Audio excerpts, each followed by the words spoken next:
these truths to be self-evident. That all men are created equal. As a member of Congress, I get to have a lot of really interesting people in the office, experts on what they're talking about. This is the podcast For insights into the issues. China, bioterrorism, Medicare for all, in-depth discussions. Breaking it down into simple terms. We hold these truths. We hold these truths. with Dan Crenshaw. The Eagle has landed.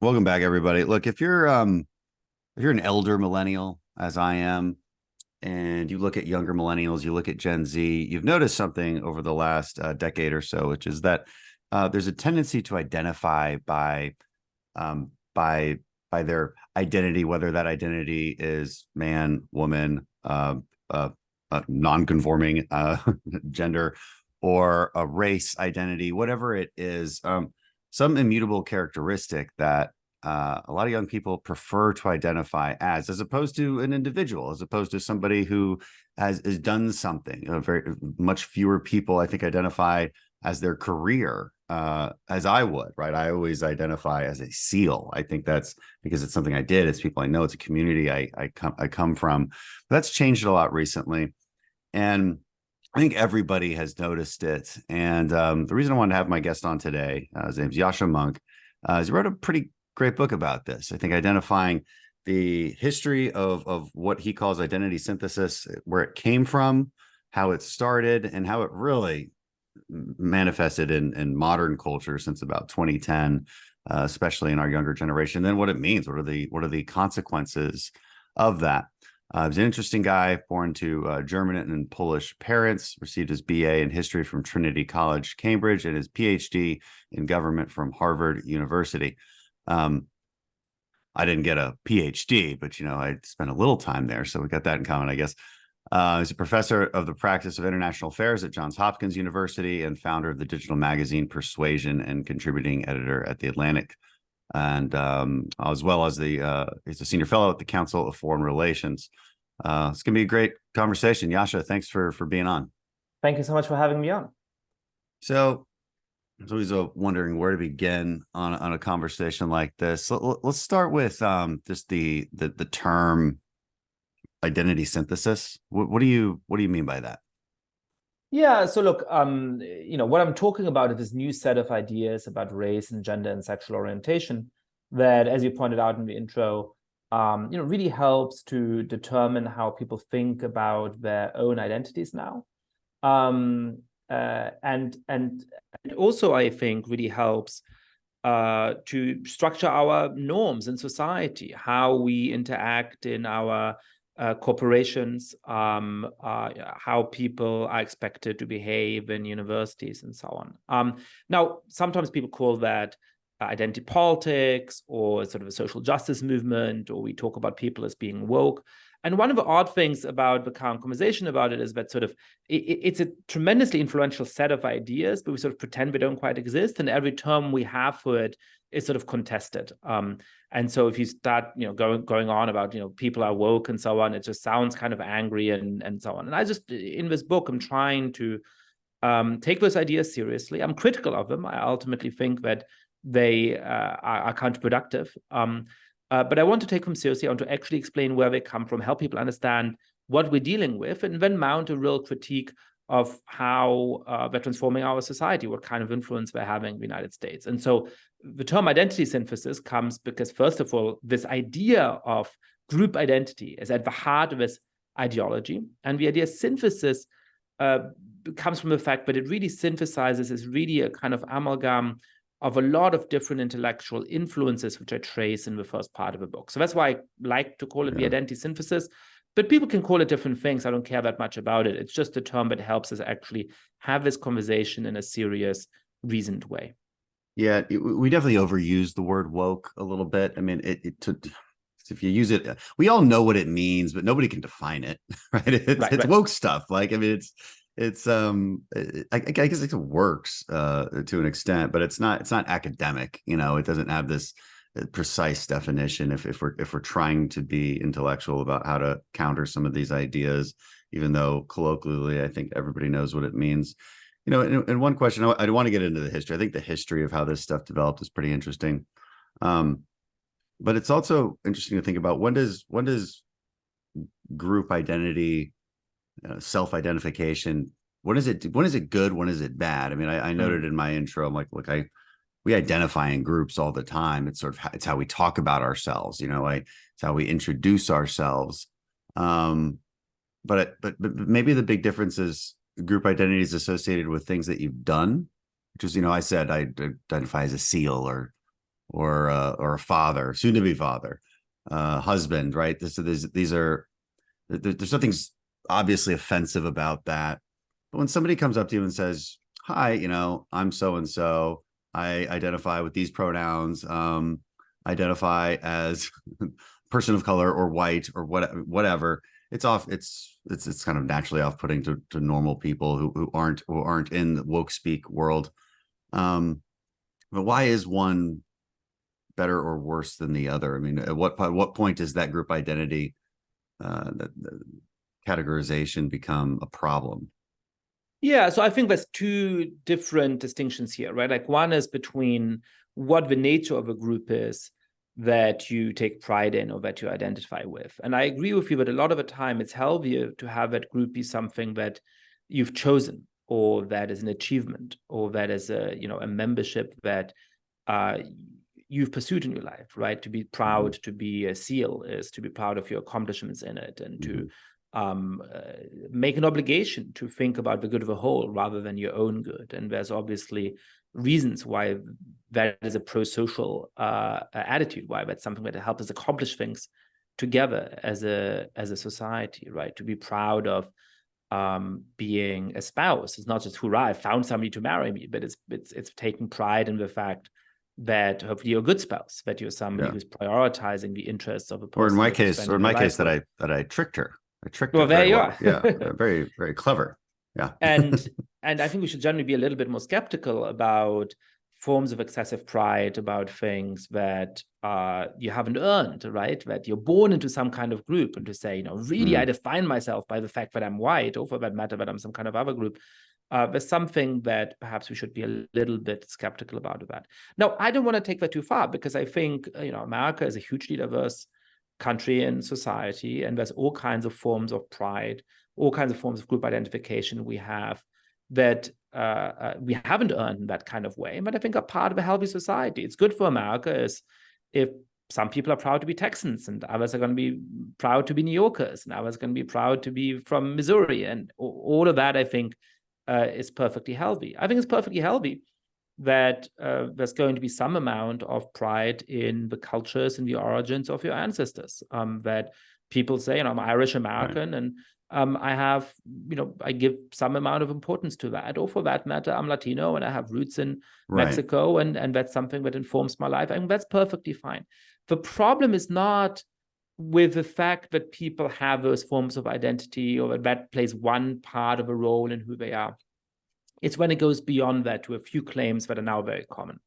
The first is that, essentially what defines you is not your tastes, your moral standing, how you treat the people around you, what kind of person you are, but just the particular intersection of identities at which you stand, right? The idea that we can really define who you are. If I know your religion, your skin color, your cultural origin, and so on, the sum of those things is going to tell you who you are. And that's untrue, because you're going to be very different from your brother, or even for your brother likely stands at a very similar kind of intersection of identities, right?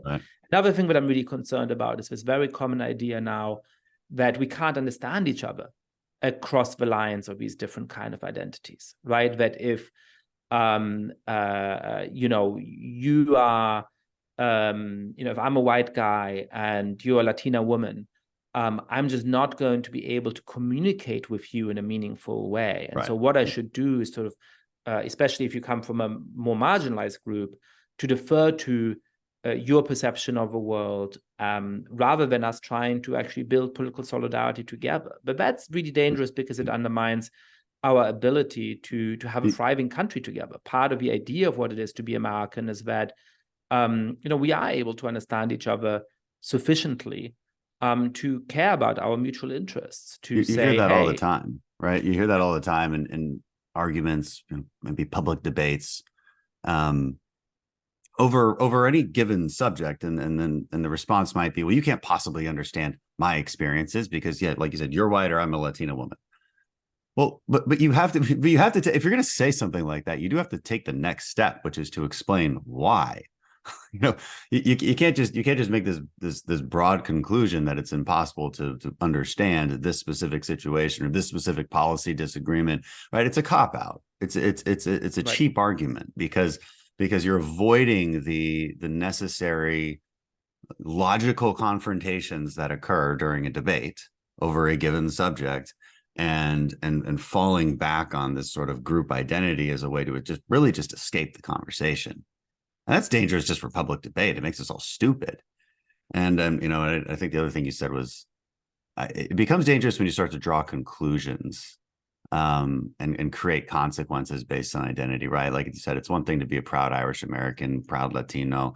It's quite another when you say, and because I'm a proud X, Y, and Z, it means this. It means A, B, and C. And it means you have to treat. It means you people over there have to engage in activity X, Y, and Z, right? That I think that's where it gets dangerous, and that's what we've seen very much recently. Yeah. So one part of it is like, how do we actually imagine building a society in which we treat each other fairly and in which we're able to make stuff work? And to say, hey, I don't naturally understand the experience that somebody has gone through is natural, right? I mean, you're a war veteran, right? I have not been a soldier, so of course there are some things about the world that I hate this phrase, but your lived experience tells you that I don't share, right? And that's true, and that's going to be true. You know, women have experiences of being sexually harassed that I, as a guy, mostly haven't had.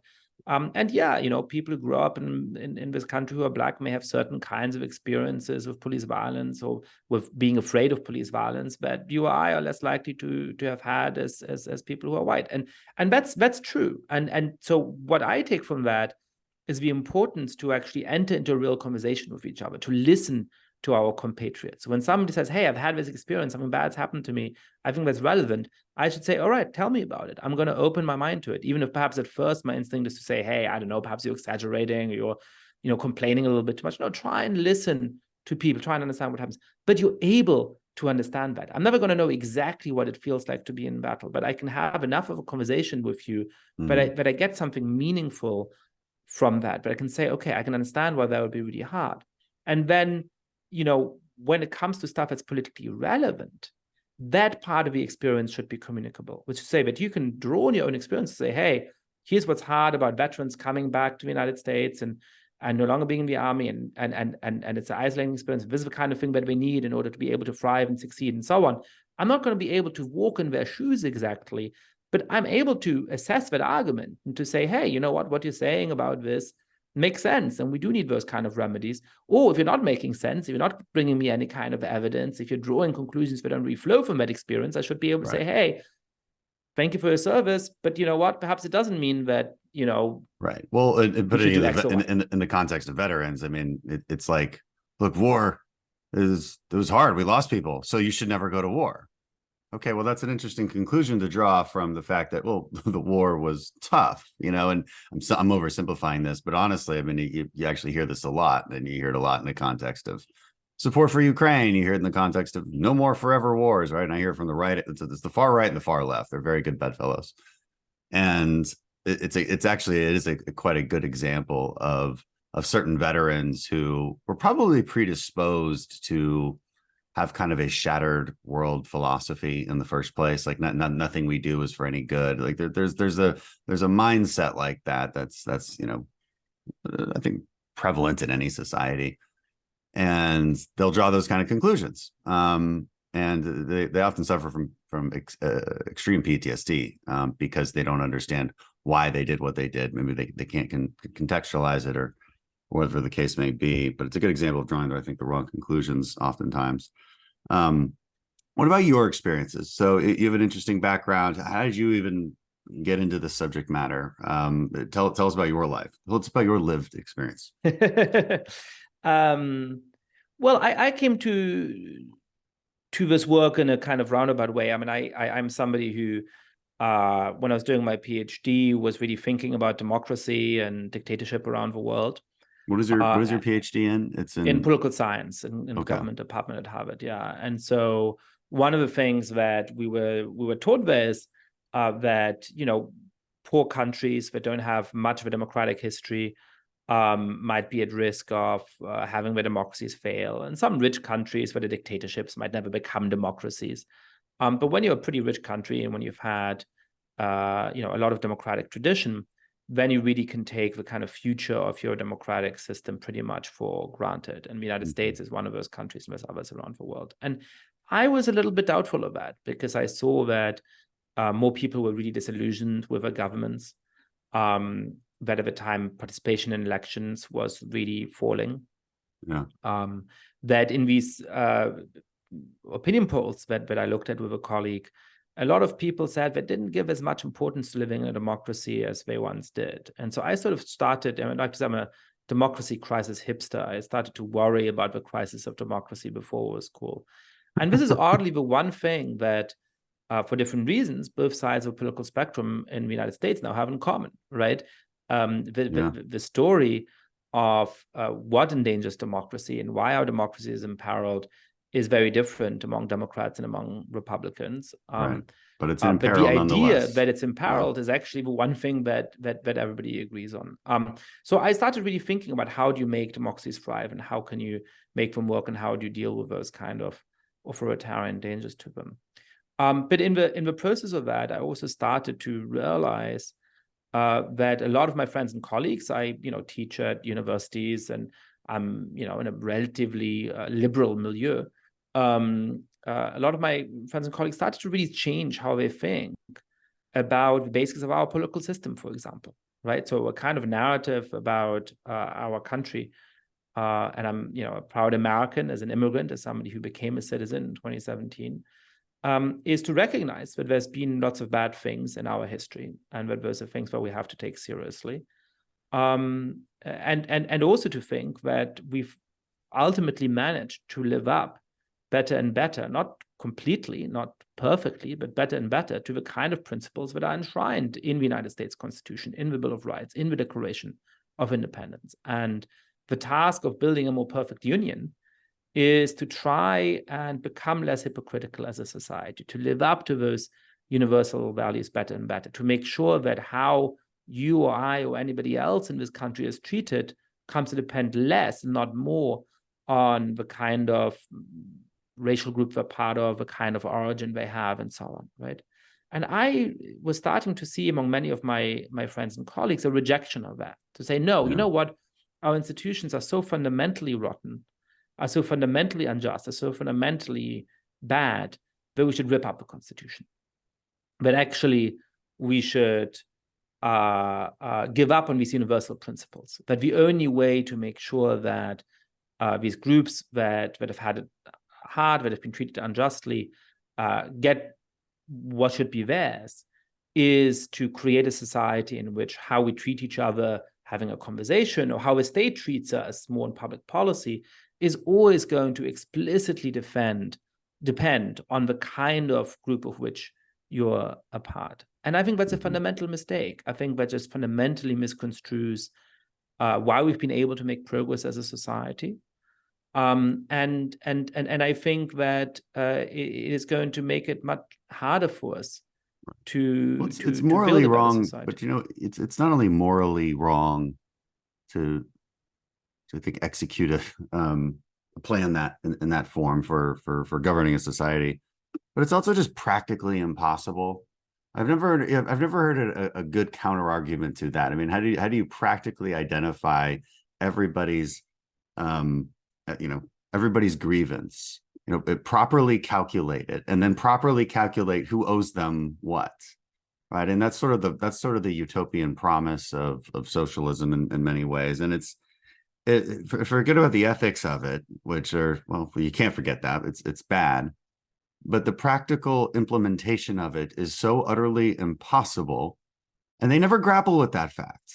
I mean, I just think of it, I guess, from a management perspective. Like, how on earth can you possibly do this? And that fact alone, the fact that it's so ungovernable, should make us sweep it to the side and throw it out to the ash bins of history. But it just keeps bubbling up, right, in new forms. And this identity synthesis, identity politics, wokeness, whatever we call it. In your book, I should say your book, it's called The Identity Trap, right? Whatever we call it, it bubbles up in new forms. So you grew up in Germany. I'm curious, when did you move to the United States? Yeah, so I grew up in Germany. My parents are Polish originally. I'm Jewish.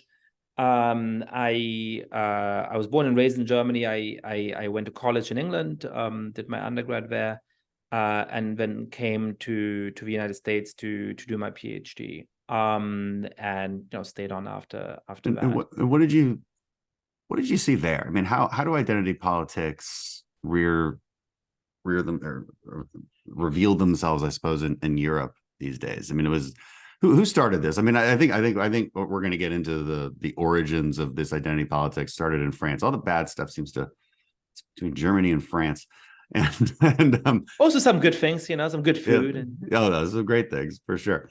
But on the other hand, I hear from Europeans a lot too, and they're like, you Americans take maybe some of our bad ideas and you make them like way worse, and then they come infect us. So I mean, what is your view on that, since you've kind of grown up in both places?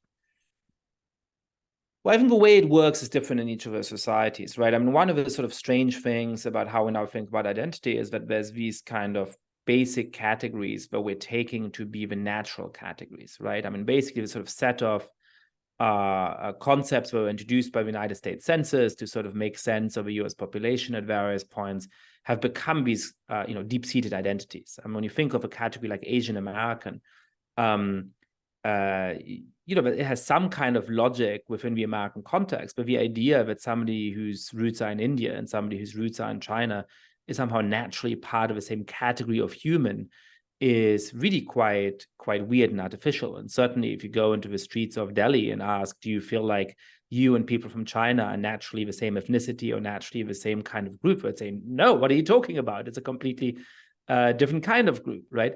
Mm-hmm.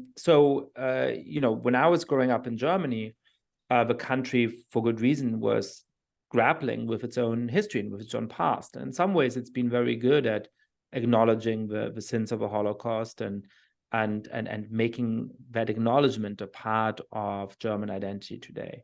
But there was also a kind of weird outpouring of it. So I, growing up, didn't read as a white guy, as I might in the United States, but I read as somebody who's Jewish and who therefore is part of a kind of, most iconic victim group in Germany because of, the terrible history of the Holocaust and so on. And so sometimes that made people treat me in anti-Semitic ways, and that sometimes happened.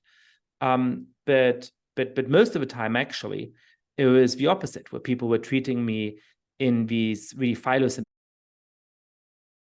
for what their ancestors had done. And they were doing that by treating me with kid gloves, or by sort of, telling me how beautiful Hebrew is. I don't speak any Hebrew, right? Or how wonderful they find the Jews. And I always hated that because it made it really hard to have real friendships with people. It made it really hard to feel like I'm in a real relationship of equality to people, right? And so when I came to the United States, I think first I was kind of slightly discombobulated by the fact that suddenly I was not in the group of the kind of victims. I was in the group of the perpetrators, right? Whereas I used to read as sort of a Jew in Germany, now I read as a white guy in America, right? So I'd gone from being one of the good guys who's sort of being treated in slightly creepy ways sometimes to being one of the bad guys who is in some ways, in the spaces I was in at Harvard and so on, expected to treat others in the kind of way that I was treated in Germany, right? To give that kind of special sort of expression of consideration to people. And I didn't like that because I want to deal with people human to human, because I experienced in my own life, and there's many important differences between Jews in Germany and African Americans in the United States. I don't want to make it overly simplistic as a comparison, but I realized that treating people in that way does not make them feel particularly seen, does not make them feel like true equals. And so So I do think that there's that kind of strange similarity between Germany, and the United States, that whenever you have this sense of, wanting to atone for sins in your history, or wanting to give a special consideration to people, even if it has the best of intentions, and even if it has some real historical reason which is compelling for it, it doesn't actually help you build a society where people can understand each other better, can be friends more easily, can build businesses together, can be good compatriots, and all of those other things. I wanted to go back to your studies as a doctorate, getting a doctorate in political science, and we throw around a lot of words these days, whether it's democracy or populism. And I'm not sure everybody has a solid grasp on the definitions of that, and I want to pull some strings on what you were talking about before, and how both sides, the right and the left, seem to fear that our democracy is under threat, of course, for very different reasons. But nobody really defines what they even mean by that. I'm always curious when someone comes to me and says something like that. I'm like, which part of the democracy, and like, how are you defining that? I mean, a democracy is it's not a super specific term. It really isn't. I mean, I suppose it's some kind of government where we elect our representatives, and we have a constitutional republic. That's the more proper way. And on the right, what you hear on the right is, we don't have a democracy, we have a republic. Okay, well, we elect our representatives through democratic means, right? So it's a democracy. It's both. And I'm kind of curious how you view that. And when we say our democratic institutions are under threat, what kind of questions should we be asking in order to define what the heck anyone is even talking about when they say that? Yeah, I think that's a great question. So look, I think our political system has two core values, two core components that are especially important, right? And one of those is collective self-determination. So democracy means the rule of the people originally, right? And part of the founding ideal of America is that we don't have a king who rules us, and nor do we have a military general or a priest or a rabbi or an imam or anybody else. We collectively make decisions about the kinds of rules that bind us. There's a set of mechanisms that translates people's interests and views and ideals and priorities into public policy. That doesn't happen directly. We don't all, meet in the Superdome and make decisions directly. We do it by voting for representatives who then make laws in Congress in a complicated way, right? But there is this democratic element that there isn't somebody making the laws for us, but ultimately the justification for the legitimacy of these laws comes because people have voted for them in this indirect way, right? And then there's another element as well, because we don't want that majority to be able to decide on everything, right? We want them to be able to pass laws and to set public policy and so on, but we don't want them to be able to tell you how to worship and what kind of religion to belong to, who to marry, what to say, what kind of business to be engaged in, and so on, right? So there's a whole area of personal life that we want to be protected, even from the laws that are legitimate because the majority has passed them in that kind of way. So that's the second key value, that of individual freedom or individual liberty. That's why we have a Bill of Rights and all the kinds of protections exactly against the influence of a majority. And so you can't let different ways of, you can't let 51% vote to take the other 49% stuff, and you can call it democracy. I didn't say it's righteous, but there's a reason we don't allow that. And in ancient Athens, that's often what happened, right? I mean, you could all get together and say, hey, sort of like that old reality TV show Big Brother, we're going to vote this person out, right? This person's going to be ostracized for 10 years, they're gone, right? We don't think we should be allowed to do that. So there's limits on what we do. So I think that, there's different ways of expressing the fact that there's these two core values in our political system. Political scientists tend to talk about liberal democracies, where the liberal means individual freedom in the philosophical sense, and then democracy means sort of collective self-determination. Because of the way that liberal often Sounds like it means progressive or left-wing in the States, but it's easy to misunderstand. Another term for it, which conservatives tend to use more, is a democratic republic, right? But it has this democratic element, but it's also a republic. It's not the kind of thing where a majority can tell you anything. I don't really care exactly what do you call this, how do you combine these two terms. What's important is to understand that there's these two fundamental values, and the genius of our political institutions, and the thing that's hard to do, is to preserve those two things at the same time, that we collectively make the laws, get to decide what kind of rules we're bound by, but there's a limit to what we can tell individuals, even through these legitimate laws. How do you define populism? I have my ideas on it. There's a growing, self-labeling populist movement on the right. I don't understand why anyone would label themselves a populist. I've always found it to be a derogatory term, because to me it just means telling people what they want to hear. To me, that's the definition of it. And they'll say, no, it's where we're advocating for what the people want instead of the elites and the politicians, what they want. And I'm like, well, how the hell do you know what the people want? Are you Mr. Whoever's talking to me? Are you the people? You're not the people. Go survey your neighbors. They don't agree with you. Some of them might, but you'll all have disagreements. You don't represent the people. So the notion that you are for the people, while others who went through the pain of going through an election and being representatives of people, and that they're just all self-serving. They have no accountability. Well, of course they have accountability. They have to go through elections every time. Our lives are completely upended all the time. And so I always wonder what the heck they're talking about. And there doesn't ever seem to be any core values associated with populism. I'm biased, so I'm a conservative. So in my mind, I think that the left is very populist in the way that they go about their business, because it's all about what their feelings are at that moment, right? It's all about kind of the emotional whims of the moment, and using an emotional connection with people to kind of gain their trust, right? Okay, this is what you feel. Well, as a politician, I'll just agree with you, right? Oh, you feel that you've been wronged in this way, and maybe it's by this group. And this is where group identity politics become very dangerous, because it's weaponized, and it's also used as a bribery scheme in politics. Tell people what they want to hear. Tell them that their feelings are justified instead of telling them the truth. Because sometimes people's feelings are justified, whether it's a grievance or a complaint. But a lot of times they're not. A lot of times people are just operating off of a very incomplete set of facts.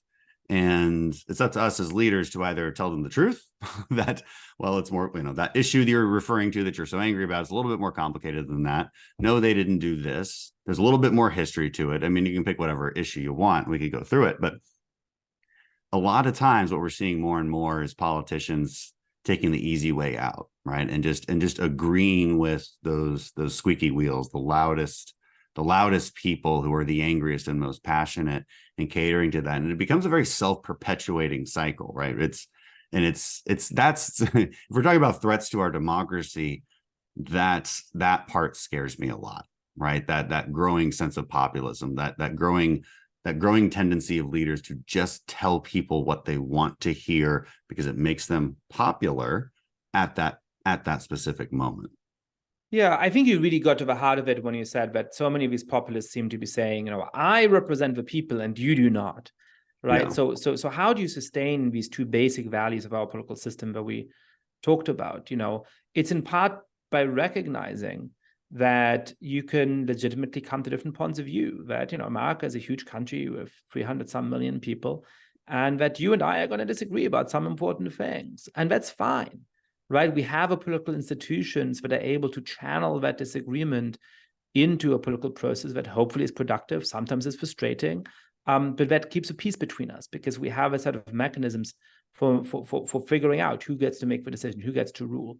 And not just who gets to rule for 4 years or for 2 years or for 6 years, but how I can throw you out of office again, right? Like, you have to stand for elections every 2 years. And that's the point of a system. The system is not, you get elected once, and after that, that's it. You're going to be there forever, right? Mm-hmm. And so in order to sustain that, we need the rule of law. We need the balance of powers. We need Congress standing up sometimes to the executive, and the Supreme Court being able to step in when, the president wants to do something illegal, right? We need this whole complicated set of institutions. And so I think somebody who really values our institutions is going to say, hey, I have political values that I deeply believe in. I think it's really important that I get elected rather than this other guy. And perhaps I'm going to highlight all the bad things about this other candidate. All of that is a part of normal democratic politics. It can be ugly sometimes, but that's fine. What you shouldn't say, what you really can't say is, I am a true American, but you are not. I really speak for the people, but anybody who disagrees with me, they're just traitors, right? They're just illegitimate. Right. And what you see it's with cheap. It's a cheap argument. It's a cheap argument. It's a dangerous argument, because that's what starts to justify undermining the other institutions in our country where we also need to be able to sustain our democratic institutions, right? If you say, hey, I have a president, I'm the only one who's legitimate, so why don't I just dissolve Congress? Why not just go and send a bunch of soldiers over to Congress and tell them to go home, and if not, we're going to start shooting? That stuff has happened in many countries, in coups and auto coups and so on and so forth, right? And the thing that protects us against that is the understanding that I may deeply disagree with you. The stakes may be really high, right? But I understand that you're legitimate. You've been duly elected. You, hold some amount of power that the Constitution gives you in a particular kind of way. If I want to get rid of you, I have to win an election or something like that. But I don't get to say you're not legitimate in that kind of way. And what populists of the left and the right in the United States and in other countries have in common is the refusal to believe that. It is failing to make the distinction between a political adversary and an enemy that must be destroyed.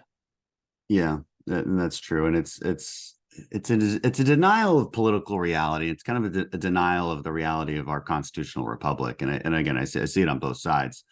And your activists, they want you to do things often that are truly outside your power scope. And I see it all the time as a representative.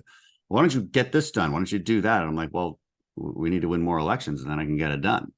Like, I agree with you, but I'm not a dictator, and you're oftentimes asking me to act like a dictator, or at least, and there's plenty of politicians who want to cater to that. Now they don't get anywhere because our constitutional republic is actually quite strong. Our institutions are quite strong, and they hinder that massive sweeping action, and for good reason. And it's frustrating to people. And I mean, it's why civics education is so important.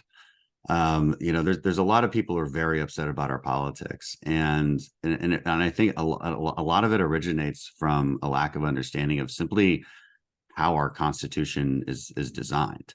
And that's frustrating to people because it's hard, and it's supposed to be hard because it's hard to agree with hundreds of millions of other people. It's supposed to be difficult. And I find myself, I have a hard time getting angry about policy issues.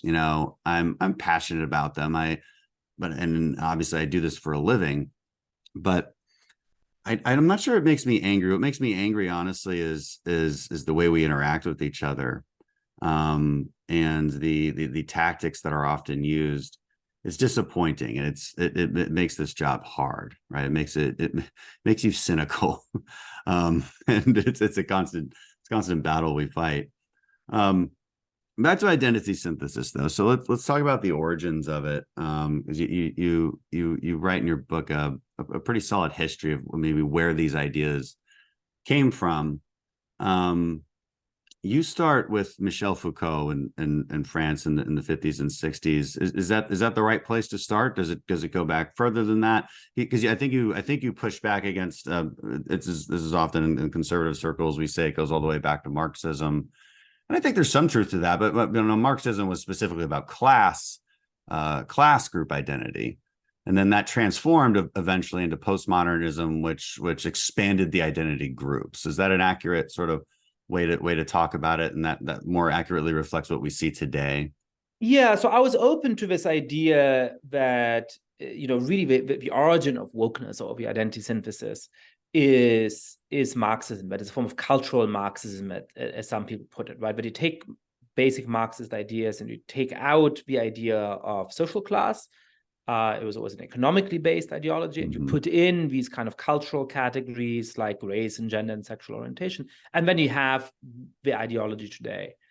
And I think that actually turns out to be wrong in a number of ways. It turns out to be a little bit wrong in terms of a kind of promise that these ideologies have. Marxism wants to abolish social class and have a classless society in which everybody is treated equally. That's, of course, not in any way how Marxist societies worked out, but that at least is the promise of them. The identity synthesis sort of wokeness today does not do that. It does not say the ideal for America is that people no longer see race, that race has disappeared. No, it's actually a society that is deeply structured around race. So I think there's a really important difference in the kind of society they aim for. And then I started to just do the reading. You know, I'm trained as an intellectual historian originally in my undergrad, and I went and read the theorists that have shaped these ideas and looked at where they got their ideas from and so on. And so you end up starting with Michel Foucault, which I think is a very different starting point from Marxism. Foucault is writing at a time in France when a lot of intellectuals are Marxists. He himself joins the Communist Party of France in 1950, stays a member of it for about 3 years. And this is a party that really listened to Moscow. I mean, it was really kind of governed from the Soviet Union. But he chafes under this party. He kind of hates it. For all kinds of reasons. And when in 1953, the Communist Party of France blames the death of Joseph Stalin on a plot by Jewish doctors to kill him, Foucault is disgusted by this and says, I can't be a part of this anymore. And he leaves the party. And so he has a starting point intellectually of a rejection of what he calls grand narratives. So grand narratives are sort of structuring claims about how the world works. Now, one of these grand narratives is the grand narrative of the American founding, of a democratic republic, of liberal democracy, which is to say, how these kinds of institutions can make our society better and preserve our freedom and make us more prosperous. He rejects that, and I disagree with him about that, obviously.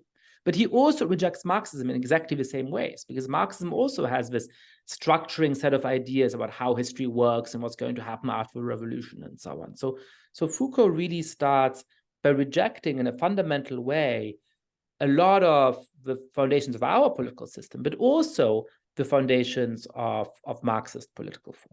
And so what he ends up doing is to make a few claims that end up being really influential. And the first of them is that when we think about political power and domination, we shouldn't think about politics in the first instance. We shouldn't think about, a president passing some law that is unjust and a police force enforcing that and so on. We should think about what he calls discourse. We should think about the way in which how we talk about the world, how we're talking to each other on this podcast, for example, constitutes the real power in society, constrains how people can think and what they can say, and determines how they will treat each other. And that's really what we should focus on. And then the second thing that Foucault does is to actually reject identity categories. So Foucault, in our terminology, is gay or homosexual. He's a man who had sex with men, but he doesn't like that term. He actually thinks that kind of identity label is too constraining, and that's not how people would have thought about his sexual experiences a number of centuries ago, and he didn't identify with that label. And so he becomes the starting point for a series of moves where people then take on board a lot of his thought, but adapt it to their own purposes. So the next step in the process is that there's a series of post-colonial thinkers, people who have roots in Palestine, like Edward Said, or in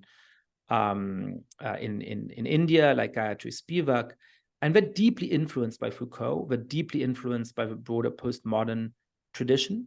But they're trying to say, how can we use this to fight for these, powerless people around the world? And they get frustrated with what they see as the sort of slightly cynical, apolitical implications of Foucault's thought. Because Foucault basically thought, in the end, there's no real way to build a better society. You can only ever criticize the discourse that's dominant at the moment, but there's no real way of building a better society. I was going to say, because his philosophy is a little confusing and hard to articulate because it doesn't seem to go anywhere, right? It does seem to be a little bit of like from the sidelines, just everything sucks. None of this stuff is true. I'm not really sure what is true, but like you said, very cynical. I mean, that's kind of how I understand it. Am I inaccurate, or did he have? Yeah, sort of I don't know that it's cynical framework? necessarily, but like it takes a sledgehammer to reality, right? There's no absolute truth. Our ways of understanding history and how the world works don't really make sense. We should even be deeply skeptical of these identity categories. We can talk about, what is a homosexual, but that's actually not really explaining what's going on in the world, and it makes it harder to really have a meaningful understanding, right? Mm-hmm. And so, you can learn from it because it sort of it allows you to think critically about things in an interesting way often. But the frustration that a lot of people, including left-wingers like Noam Chomsky and so on, who had a famous debate with Foucault, have is precisely that. It's that it seems to be kind of amoral. It doesn't really give you a guidance for how to make progress in the world, how to change stuff in the world, right? And was it influenced by the French Revolution? It wasn't that sort of the premise of the French Revolution was there's no truth. We're going to create our own truth. There's no moral. There's no God. We're gonna worship at the altar of reason. Start from scratch. Start from zero, and use our current sense of reason to move forward. Is there a connection between Foucault and those ideas that started the French Revolution? I mean, I think the French Revolution obviously is the starting point of modern France in so many ways that there's all kinds of connections. But I would say that they're quite different. I mean, the French Revolution was a more violent and in many ways less successful version of the American Revolution, right? And I think a lot of the founding ideals of the French Revolution was to say, we don't want to be ruled by kings. We don't want to be ruled by these inherited privileges. We want to use reason as a guide to how to build a society that's going to be more economically prosperous. We've recognized that people have rights and that our institutions should respect those rights. Now, the French Revolution went badly wrong in important ways, but I think the impetus behind the French Revolution in terms of ideas is similar to the impetus behind the American Revolution. Foucault, I think, would have been quite skeptical of, in the same way in which people who are woke today in the United States are very skeptical about any claim of progress in the United States, any claim that society today may be fairer and less racist and less homophobic and less unfair than it was 50 or 100 years ago. They want to reject that. Foucault, in a similar way, would have rejected the narrative that a lot of people in France would have had at the time of saying, hey, because of the values of the French Revolution, and because of our kind of scientific understanding and so on, today we treat people who are mentally ill in more kind ways than we did in the past. We deal with criminality in a fairer way than we did in the past. Our society is more humane than it was in the past. He kind of disagrees with all of that. So I think in some important ways, there's a tension between the sort of Enlightenment ideals that stood behind the American Revolution and behind the French Revolution and Foucault, who really criticizes them, right? So it really is, in that way, a kind of nihilistic set of ideas. And so you have this new set of thinkers that are dealing with that. And that, in a way, it's easy to be sympathetic to it and say, hey, some of his critiques seem smart and interesting and so on. We're sort of steeped in this, but we want to do politics, right? We want to improve the world. We want to do something for the people that there has to be a practical application to it eventually. Exactly. And so that's what happens in the next step. So you have somebody like Edward Said, who's thinking about colonialism and the way in which Britain and other European powers controlled a lot of Asia and Africa for centuries. And he says one of the things that allowed that to happen was a kind of discourse.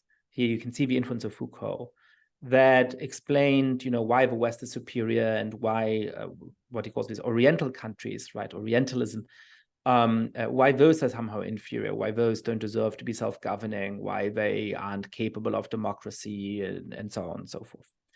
And so he uses sort of Foucaultian ways of thinking about discourse in order to make that critique. But then he goes on to say, hey, but the point isn't just to describe that, the point is to do something about it, to change our discourse in such a way that these countries can overcome the colonial legacy, that they can become independent, that we can fight for the kind of powers. And that's a very appealing thought, but you start to see how that sets a lot of our politics today, in which what it is to be a feminist, for example, is not to fight for some legislation that might make it easier to have equal pay or something like that. That may be a small part of it, but it's to praise and celebrate or to critique the Barbie movie, right? To be engaged in a conversation, a debate about the kind of public discourse that we have today, because that's really inverting the discourse, making those kind of telling you can't say that, you can't use those kind of categories because they're oppressive. That's really where the heart of that form of politics is. And you can see how that comes out of the work of somebody like Edward Said. And then the next step, also in the post-colonial tradition, there's the work of Gayatri Spivak, who again is deeply influenced by postmodern ideas, but who says, hey, people like Foucault, they think that they don't need to speak on behalf of what they think of as the oppressed, on behalf of white workers in Paris, because they can speak for themselves. It's not the task of intellectuals to speak for them. And Spivak says, look, that might be true of these white workers in Paris who have had, a good education, who are literate, who, have some amount of political power. But it's not true of what she calls the subaltern in the third world. It is not true of the poorest people in the global south, because they might not have gone to elementary school. They may live in a dictatorship. They don't have that kind of power. And so somebody has to speak for them. And so she coins this term, which becomes really influential, of strategic essentialism. So the idea here is that the kind of essentialist accounts of identity that a lot of people take for granted. You're defined essentially by whatever group you're born into. They're wrong. We should be skeptical of them.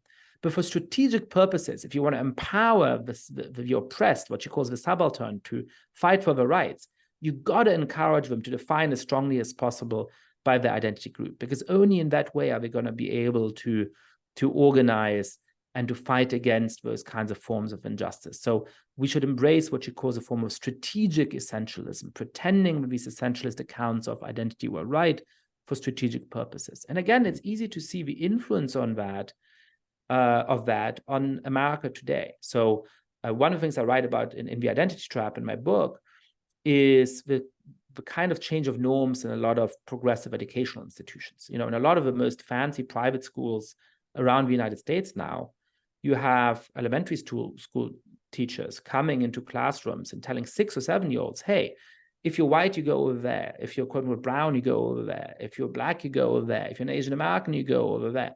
When you have these different groups, and we're going to try and encourage these groups to, build what they call the right racial consciousness. Because what it is to be a good person who's going to be able to fight for justice is to identify in this really strong way, according to them, with your racial group. So this is the kind of norm, the kind of practice that has come out of this idea of strategic essentialism. And obviously, I think it's very damaging, because you're not going to build, it's not going to build a better or fairer society by encouraging people to quote unquote embrace the race. One of the most influential educational consultancy companies now is called Embrace Race, which is really fascinating as a kind of symbol of where we're at. And that's a mistake. It's not going to help us get along as people who are citizens of the same country. And it's not going to help build anti-racist activists, right? The idea that you take a bunch of white kids and you tell them, embrace your Europeanness, define yourself by your race, and we're going to go on and fight for, social justice, I think is really naive. If you tell kids the most important thing about you is your race, then we want to start fighting for the interests of that race. And that's not the kind of politics that we should want. What's the right way to define postmodernism? Is it a rejection of Enlightenment and ideals, of this idea of kind of universal values, all men are created equal, law applies equally to all? Is that how we properly define postmodernism? Yes, I think it's a skepticism of truth, of forms of objective and absolute truth, and therefore a deep skepticism about any kind of claim about how society has made progress, any claim that we can build a set of institutions that understand human nature and therefore allow us to live in a better kind of way. How do you think it evolved in the U.S.? I mean, you saw this. You look at the movements in the 60s and seemingly I think a strong Soviet influence through their information operations within our universities. I'm curious what your opinion is on that and how influential that was. I mean, it's well known now that was, you could argue 85% of Soviet intelligence operations, they weren't like the really cool, crafty stuff you see in the show The Americans, where they're recruiting assets here in the US. It was propaganda. It was recruiting thousands of Americans into, card-carrying communists to further the cause. And, when they did that long march to the institutions, and then but you look at the 80s and 90s and early 2000s, and when we went to school, and none of this seemed. I don't remember hearing about any of this in my college experience. It was not a thing. I graduated in 2006, and 2000. You've noted 2010 as a real turning point, and so I'm curious why that is, and what happened here in the U.S. that. It's almost like the identity politics. It had a spike in the 60s, right? And there was it was moving along, had a lull for a number of decades, and then has really reared its ugly head in the last decade. What do you think the story is there? Yeah, so I think there's two parts of that answer. The first is sort of the intellectual story, right? So we now have Foucault and Said and Spivak. Said and Spivak both teach at Columbia University, so they're in America, but they're really part of an international conversation. But then that really comes home to the United States through American law schools and through what comes to be called critical race theory, right? So people like Derek Bell, who's really the founder of critical race theory of CRT, are deeply in conversation with those ideas that I've talked about so far. Derek Bell is somebody who works for the NAACP as a lawyer in the 60s, helping heroically to desegregate schools and businesses throughout the American South. But he comes to think of that as a mistake. He comes to say, actually, we lawyers went in there and had these grand ideals of desegregation and so on. But actually, a lot of the time, our clients weren't that interested in that. They just wanted better schools. They didn't care about desegregation. And he explicitly acknowledges that he's aligning himself in saying this with these kind of segregationist senators who are using that as an argument against the civil rights movement. And so it shows you sort of how strange this alliance in certain ways is. This sort of very radical African-American law professor who's fought for desegregation for a long time, who starts to say, well, perhaps Brown versus Board of Education was a mistake. Perhaps we should have, in certain ways, had schools that were separate but truly equal. He attacks what he calls, quote unquote, the defunct racial equality ideology of the civil rights movement. And so what Bell really does is to say, hey, because the process of desegregation is imperfect, because it does, as is true, often disadvantage Black students in all kinds of ways. They often are in schools that have fewer resources, or they might be discriminated against. Perhaps the way to make progress in America is not to live up to the ideals of our Constitution, not to make sure that African Americans and other groups actually get protected by these universal principles, as somebody like Martin Luther King Jr. would have fought for, or as Frederick Douglass would have wished. No, it's to rip up those ideas, it's to rip up those documents and make how people are treated much more fundamentally depend on the kind of group that they're from. And part of this is what he calls the thesis of the permanence of racism. So part of this is the claim that Derek Bell makes that in 2000, let's say, America is as racist as it was in 1950, or as racist as it was in 1850.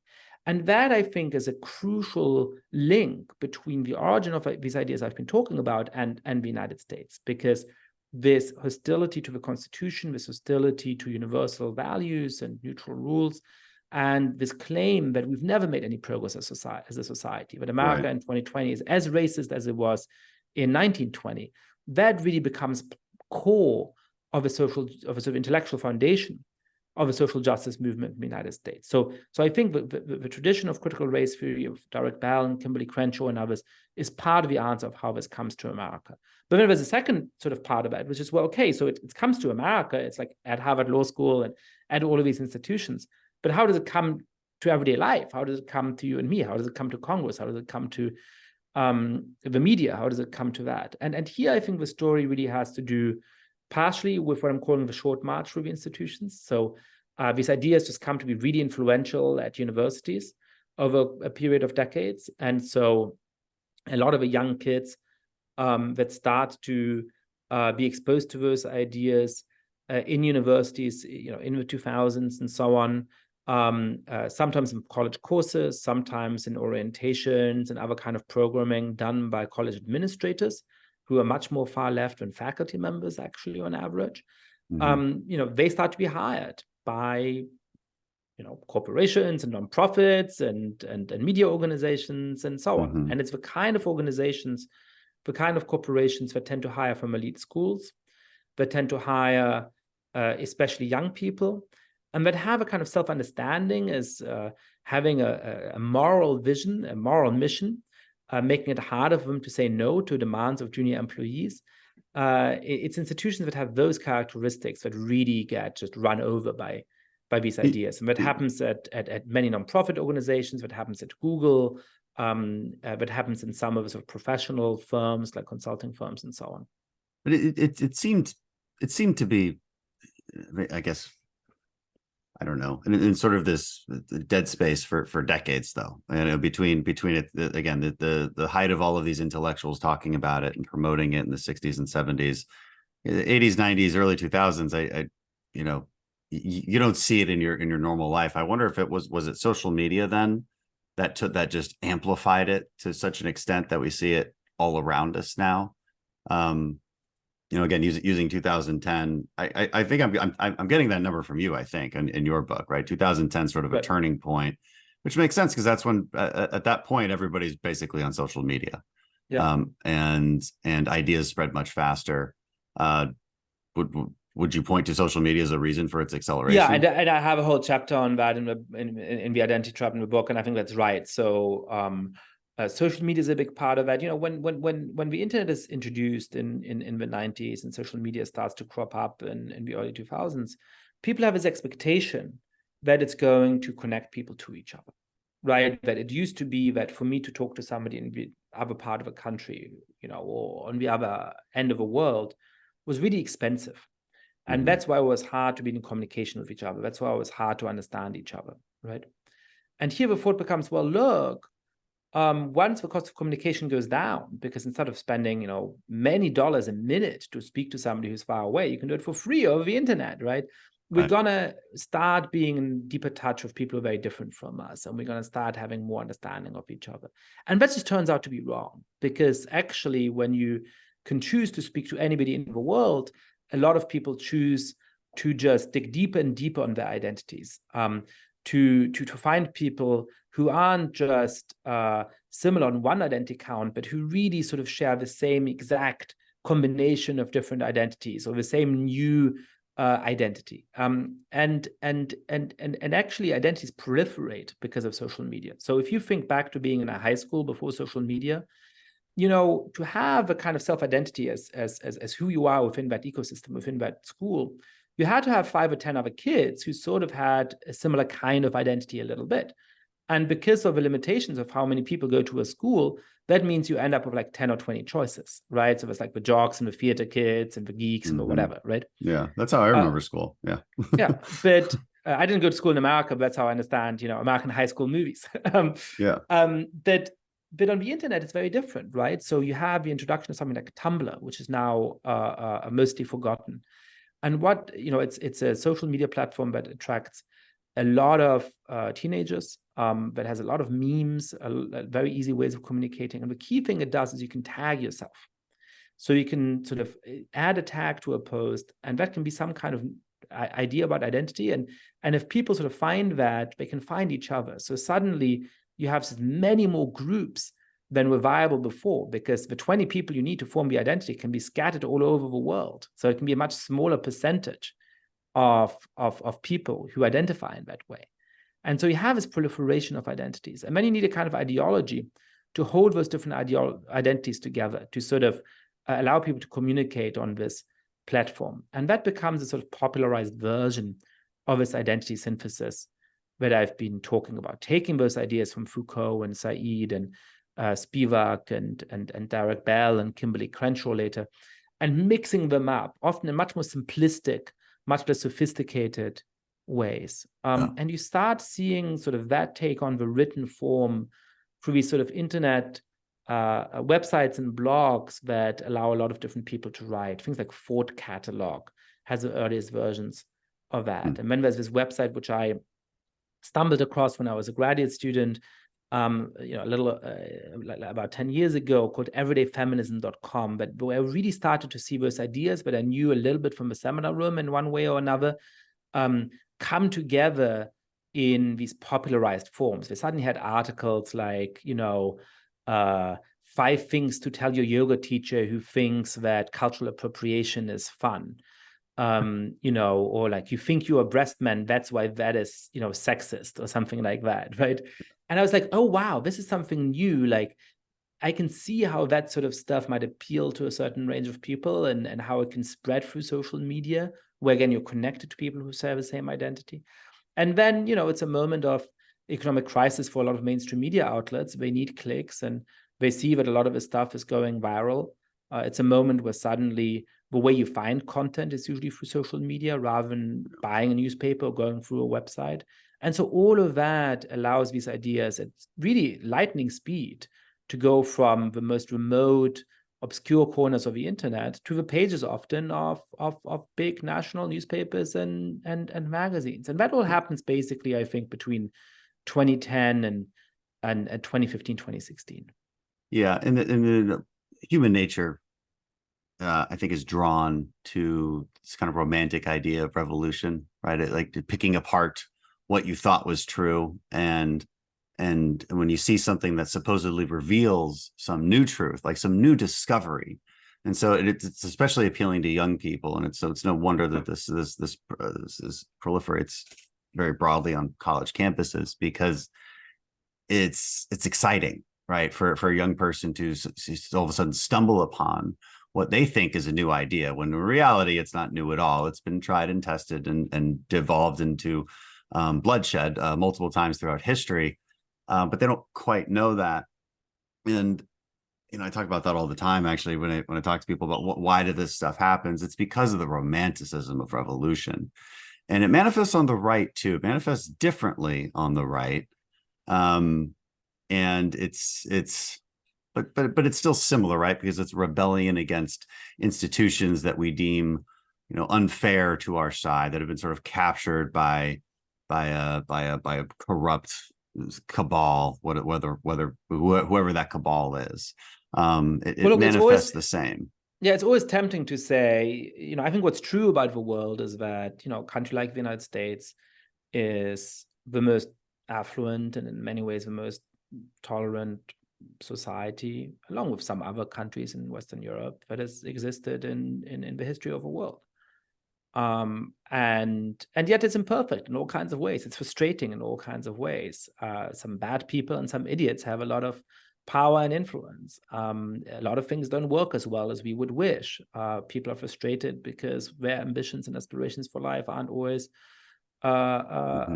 realized. And so, the true narrative is to say, hey, our institutions are worth preserving, and there's really important things in them that allowed us to make real progress. But hey, they also are in need of some amount of change and reform, and we, have to fight for incremental progress, and that's going to be hard because getting stuff through Congress and is really hard, and even when you do, sometimes it backfires, right? But that's the best we're going to be able to do.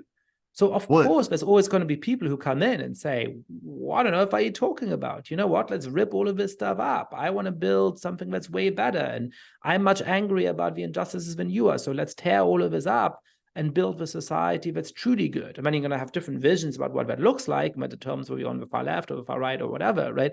To that instinct, I can see why it's tempting, especially when you're young and impatient, right? To say, hey, what do you mean we should put up with all of these imperfections? We should just pretend, but it's going to take a long time. No, let's do away with all of it and put something perfect in its place. And I'm well-intentioned, and my friends are good people, and we're going to do this for you, right? Unfortunately, that's never how it works out. But I get where the instinct is coming from, why people are tempted by that, and it's hard work to explain why that's a mistake.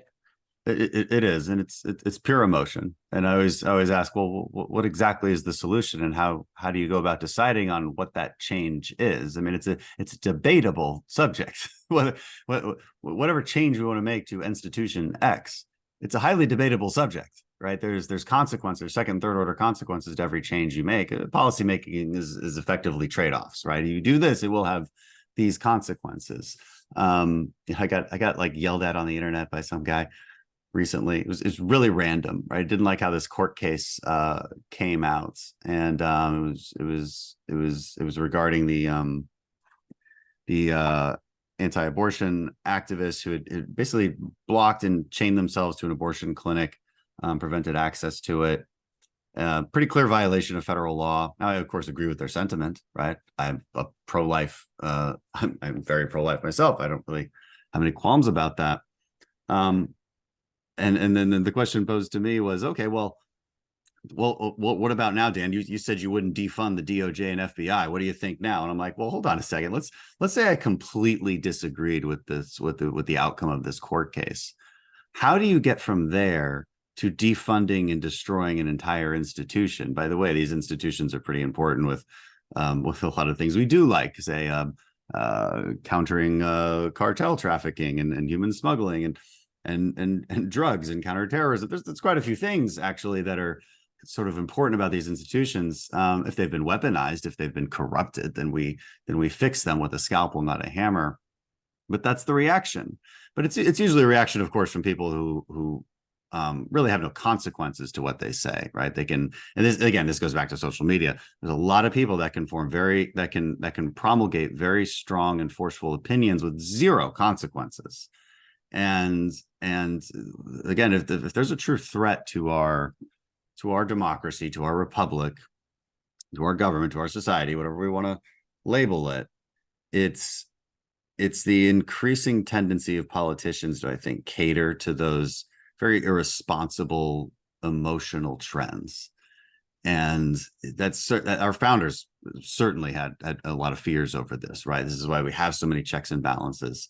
They didn't even think senators should be elected by the people. They were supposed to be elected by state legislatures, not the people. And we changed that. And so you slowly devolve into it. Ironically, the more you chip away at these institutions, and this is what the warning I would give conservatives, ironically, the more close you get to what you fear the most, which is this pure mob democracy, which is what I would argue Democrats often want. And I would point to what they say, right? They want to pack the Supreme Court. They want to get rid of the Senate filibuster. They want to do things that democratize us, right? They want to democratize corporate boards, put that under the quote unquote people's control. Ideas like that shove you into a pure democracy sort of system, which we all know is quite dangerous. Our founders knew that was quite dangerous because it is only subject to the emotions of the time, and that's one of the scariest things I think that I see in our current politics. I don't know if you have anything to comment on that, but just very briefly, one of the weird things I see is that people on both sides of the political spectrum, or radicals, extremists on both sides of the political spectrum, seem to think that doing away with our institutions somehow naturally is going to allow them to rule, is going to allow them to make all of these decisions. So I see this with the debate about free speech. I'm a great defender of free speech. I think the First Amendment is one of the most important rights we have as Americans, and one of the things that has made America such a successful society. And it used to be that a lot of people on the left believed in free speech. The free speech movement at Berkeley, for example, was all about free speech. And yet, today, a lot of leftists have started to think of it as somehow a value that only conservatives have or should believe in strange ways. And part of it, I think, is that we're used to having these debates on really progressive college campuses. So they're like, look, if we introduce a speech code at Harvard or at Smith College, then it's going to save us from hearing any of the things we don't like from conservatives. And we will, of course, be allowed to say what we want. And what I always want to say to the left is, hang on a second. If you get rid of the First Amendment and you have government institutions decide what you can say to some extent, or even if you just, give all of the power about what you can say to a couple of big tech companies, why on earth do you expect that they will always be on your side? Why on earth do you expect that you're not going to be the one who's censored? Right. What we need is a principled solution which allows you to say what you want and people you dislike to say what they want too. Now, there's a similar kind of thing on the right. There's this kind of new intellectual movement, sometimes called as post-liberals, sort of people who from the right want to do away with many of the basic checks and balances of the US Constitution. Because, for example, the Catholic integralists want a society in which Catholic principles just guide all of our public life and all of our policies. But, that's pretty strange because last I checked, Catholics are not a majority of Americans, and deeply devout Catholics who think that we should have, laws about sexual morality that are enforced by the legislature are certainly not a majority of Americans. So I think they're just as naive politically in thinking that somehow, if only we got rid of the Constitution, they would get their way, as these progressives on college campuses. What we should be fighting for is a principled solution in which we live and let live, even if we're sometimes annoyed by that, even if part of what, living in a diverse society is to think, hey, I think the way you're leading your life is a pretty bad idea. But you know what?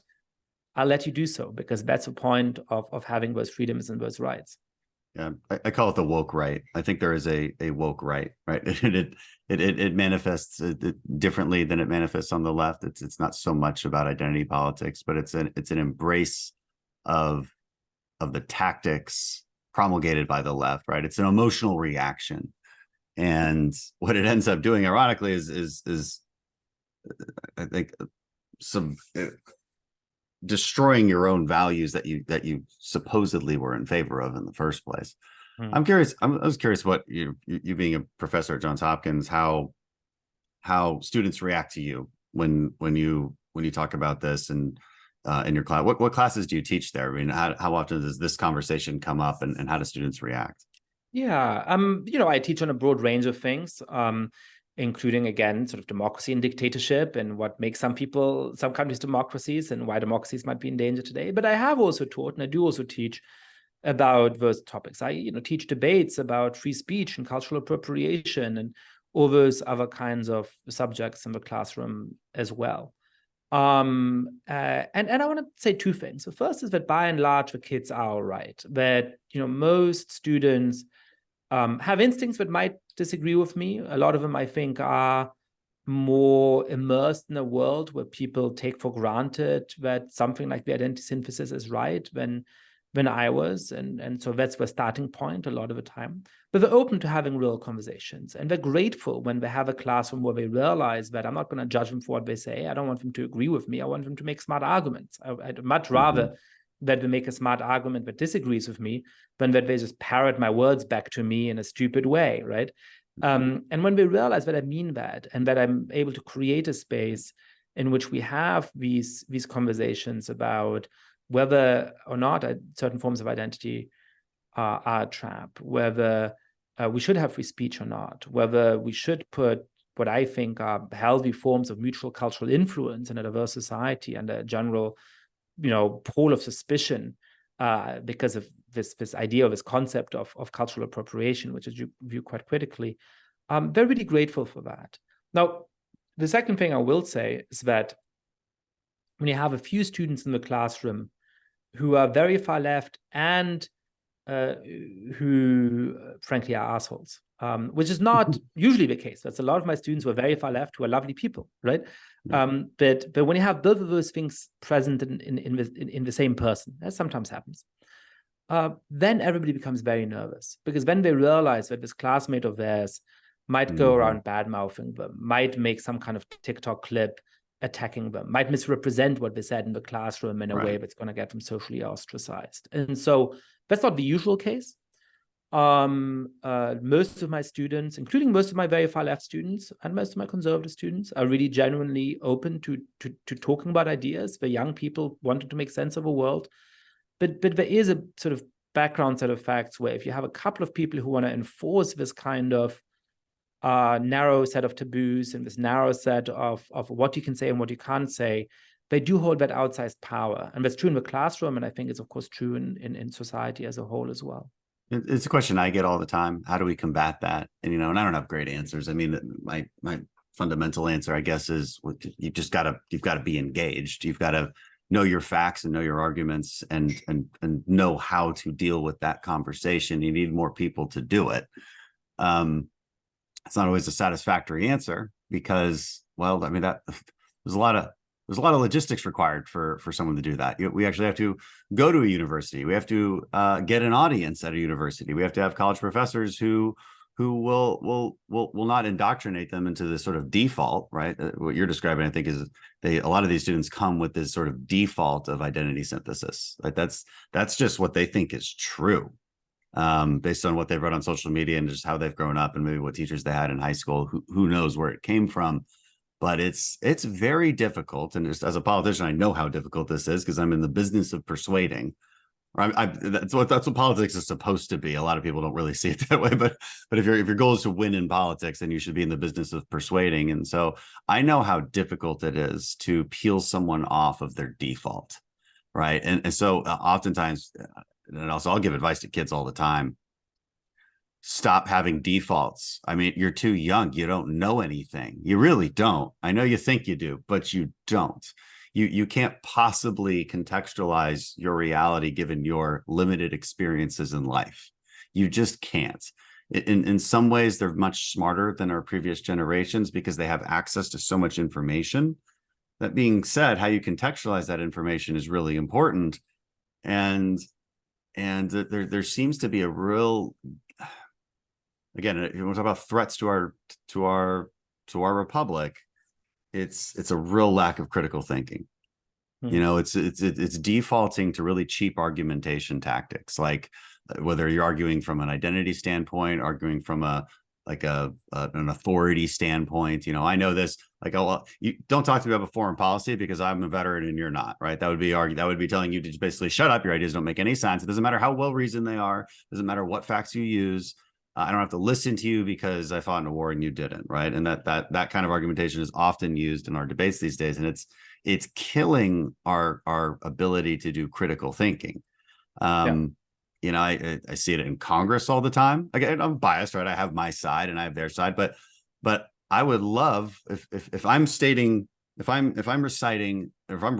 studies about the benefits of say gender transitions for minors, right? So this is a big debate we've had in Congress recently. If I'm referencing all of the studies and all of the relevant data and science behind it, and you're just talking past me and telling me how uncompassionate I am, that's not an argument, right? That's an emotional argument, and that's a dangerous thing when we're talking about serious policy, because we have to get back to this point where we're actually teaching our kids critical thinking and I guess define what critical thinking is. And I'm not so sure it's happening. It frightens me a bit. Yeah, and look, as you're saying, I think trying to persuade people is both what we need to be doing, is both the honorable business to be in and a very, very hard business. I do end the book with a little bit of advice. I mean, the first thing I will say is, look, if you are worried about the set of ideas, right? If, like me, you think that this new set of ideas about race and gender and sexual orientation might be well-intentioned, might try, a lot of the people who buy that might really be trying to make the world a better place, but we're not going to. It is ultimately a political trap that'll make it harder for us to actually build a thriving, successful society. And it's a personal trap that's going to get people caught in this idea that they can get the validation, their identity from the groups they happen to be born into, but they're never going to get the kind of social recognition that they want from that. Then you need to understand those ideas, and you need to think about how to argue against them in a smart and intelligent way. And so, that's what I've tried to help people do in this book, in The Identity Trap. One of my goals for it is to convince some people who are on the fence, but another key goal is to really, for the people who already dislike those ideas, for them to have the tools they need in order to make smart, accurate, truthful, powerful arguments that help us get out of that trap and help make sure that we as a society don't get stuck in it. And then in the conclusion, I do have some advice, which is similar to what you were saying about how do you argue back, right? If you want to argue back in your workplace, but you don't want to risk getting fired. If you want to argue back, at your Thanksgiving table, but you don't want to have a huge debate where, you ruin everybody's mood because you bring this stuff up. How do you do that? And that's just a few things. One, on persuasion, don't try and persuade somebody in this conversation. Nobody changes their mind on the spot like that. But lots of people change their mind over time. I mean, most people who listen to this probably had pretty different beliefs 20 years ago in some important ways. And I'm sure you all know somebody in your life who's really changed what they think about politics and other things. So persuasion happens. It just happens through a trickle rather than this one moment of epiphany. Be willing to make a point and walk away. Yeah. And make it, and here's the other really important point, make it in a firm and energetic way, but in a polite and thoughtful way. One of the things that I've noticed is that nearly everybody who fights back, who argues back against quote unquote wokeness, does it gives up the moral high ground. And now when we're in more progressive spaces, people at my university and so on, they often give up the moral high ground by being too apologetic. Of course, you're right about everything. And, I'm so nervous to even be saying this. Let me affirm the 17 things. And then by the time we start speaking, nobody's listening anymore because you look guilty, right? You look like you have a bad conscience, right? But I also see it, and perhaps that is more often the case among sort of more conservative milieux, in a kind of like slightly jerky way. Like, I know you're going to hate me for what I'm going to say anyway. So I'm going to play the role of a jerk in the first place. I'm going to very defensive. Yeah, it's like a kid who's worried that he's going to fail an exam. So you don't even try to do well at it because you're worried about what it'll say about you if you don't do well or something like that, right? And so it's like somebody who's like, I know you're going to hate me, so I'm going to, make it easy for you to hate me. No, argue back in a sincere way. And you should have a genuine conviction about what you're arguing for. I'm proud of the ideas I'm arguing for. I may be wrong about them, but they're based on what I think is the best of the American political tradition. Values and ideals that have allowed us to build a flawed country, but, compared to just about any other society in the history of the world, an incredible country to live in. And so I'm not guilty in arguing for those values. I'm proud to be arguing for those values, and I should be able to do that with calm confidence. And the final thing I would say is fight back against the identity trap, but don't fall into the reactionary trap. There's some people now who say, if anything or anybody could somehow be described as woke, then that's terrible, right? If you're exercised by real discrimination that still does exist in our country, you're somehow woke, we don't like you, right? If you want to improve life for people who have it hard in our society, well, then you're somehow woke, you're a bad person. Don't make the mistake of just taking the exact opposite point of view of the people you dislike on everything. Right. We should all be grounded in our own values and our own convictions. Both sides make that mistake. Both sides make that mistake so often. The left made it with Trump all the time. It was hilarious to watch. I mean, he would say things that they should by their own stated principles agree with, and then they would disagree with by reaction. And I think the same is true with Biden and the right in some cases, where I'm like, guys, hold on a second. You can't just disagree with them just because it's them. Go back to your principles. Like, it's not about just the red jersey, blue jersey. Too many people, I think, they have sort of people are wired left or right, I think, naturally. And so they're like, I'm going to put on the red jersey. I don't know anything yet, but I'm going to put on the red jersey. I'm going to put on the blue jersey. And then they start asking, okay, what are we supposed to say? What's the things we say? Right. Okay, yell the things. It's like, no, so think about what are your deepest convictions. Don't just be anti-woke. Don't just say, I'll listen to MSNBC for 5 minutes and shout the opposite of whatever they say. Think about who you are, right? I mean, given what I think is the audience of your podcast, you might be conservative, you might be Christian, you might be moderate, you might be, whatever it is you are. Think about what your best values are. What is the society and the world you want to create? And then fight for that. And that'll involve standing up to ideas you disagree with, and do that in a decisive way, in an unapologetic way. But don't just be knee-jerk about it. Don't just say the opposite of the people you hate. Think about what it is that you want. I think what's key in this particular debate about wokeness and identity politics and social justice in general is, I always, if I'm in a well-reasoned debate, which is sometimes is rare, but I think it's important to start with even basic definitions of what justice is and what fairness is, and it's important to point out. And I'll say this, I think, to liberals who are willing to listen, which is, you have to understand that we're actually operating off different definitions of fairness and of justice. Because I view fairness as, if you work 10 hours, then you get $10. And if you work 8 hours, you get $8. To me, that's fair. That's proportional fairness. But the way they see fairness is different. They view it as, well, okay, you work 10 hours, they work 8 hours, but you both get the same amount of money. They often view that as being fair. People should have, it is equality of outcome as opposed to equality of opportunity. So I think starting from that point, I think opens up the conversation, so you stop talking past each other, because then you can at least argue on the basics, right? And if you just completely disagree on the basics, then there's frankly no point in continuing the conversation towards the policy disagreement that you might have. And on justice too, I mean, I've noticed that the social justice is not justice. It's not universal justice applied equally. And so if you disagree, and so it's important to start there, I think, oftentimes, to start at that very basic level, just to see where you're at.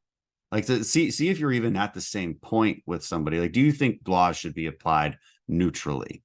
Very basic question, because according to their stream of thought, that the answer would be no, since they often think there should be, just given their policy suggestions at most times, they actually don't think law should be applied equally. I mean, you had this interesting debate in the affirmative action ruling by the Supreme Court recently, and I did a podcast interview with the Harvard Crimson, and I wish I had a copy of that podcast so I could have reposted it myself.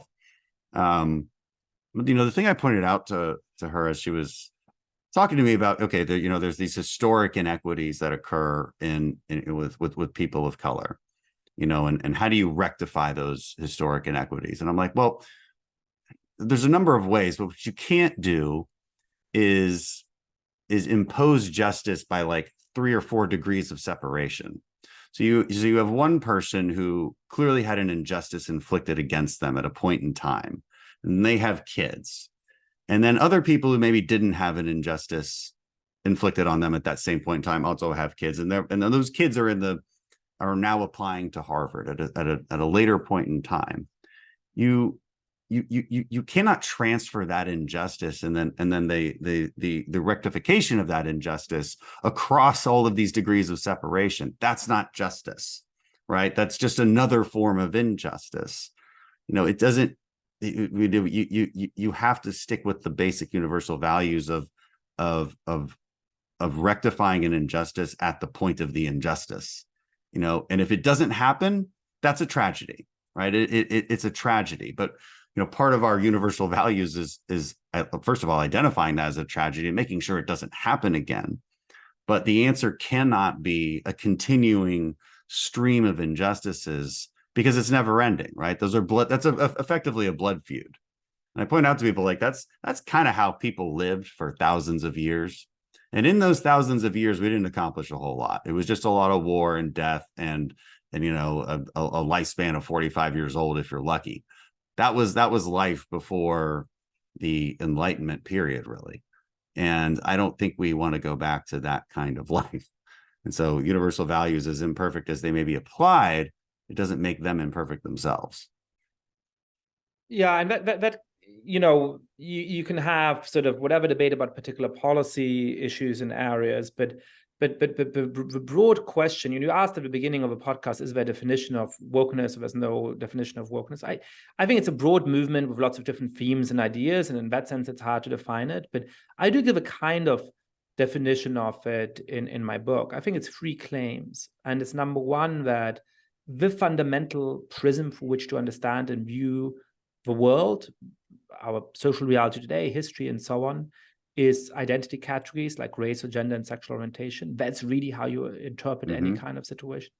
The second claim is that all these universal values and neutral rules, like the United States Constitution, are just trying to pull wool over people's eyes, that they were, not just complicit in, but really designed to extend all kinds of forms of, racial and sexual and so on discrimination.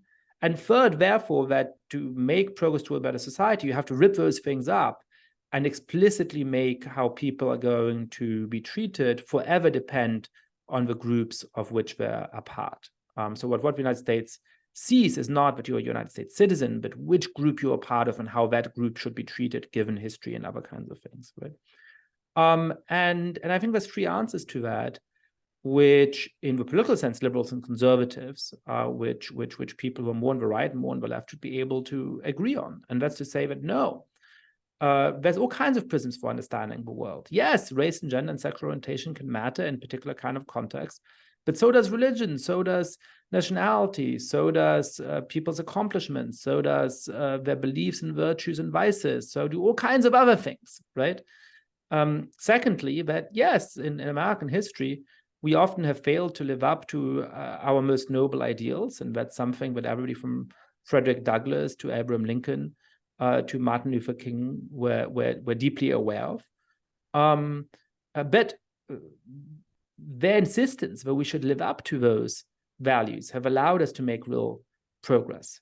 Frederick Douglass called free speech the dread of tyrants, because he recognized that this value helped to bring about emancipation. He did not give up on these universal principles because America in his day was deeply unjust. And so therefore, what we need to build is a society in which how you're treated comes to depend less, not more, on the group of which you're a part. It's true that today, to a painful extent, people's opportunities and life chances can depend on the group they're born into. We want to build a society where that's less the case, not a society that is even more structured around those kinds of things.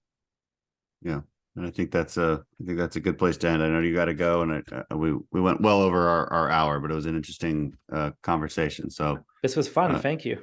Yeah, no, I really appreciate it. What other? This is your fifth book you've written. What are the topics of the others that you've written? So what are the they first called? book was about German history and the relationship between Jews and Germans. So it was sort of drawing on my upbringing in some ways.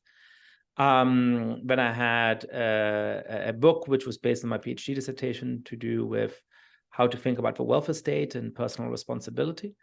And then the third book was about the dangers to democracy and the rise of populism. So a little bit of what we were talking about earlier in a way. Yeah. And then the last book was about how to sustain and be more optimistic about the future of these really deeply diverse democracies like the United States, what kind of rules and norms we need, including a healthy form of patriotism, to sustain these wonderfully diverse societies like America is today.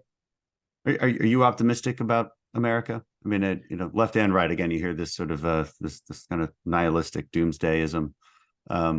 I tend to be a little bit more optimistic. I think it's really hard to screw this place up, and I think a lot of dumb people have been trying to screw it up for a very long time and have not succeeded. But I think I'm worried about the short term. I think we're in a really dangerous moment.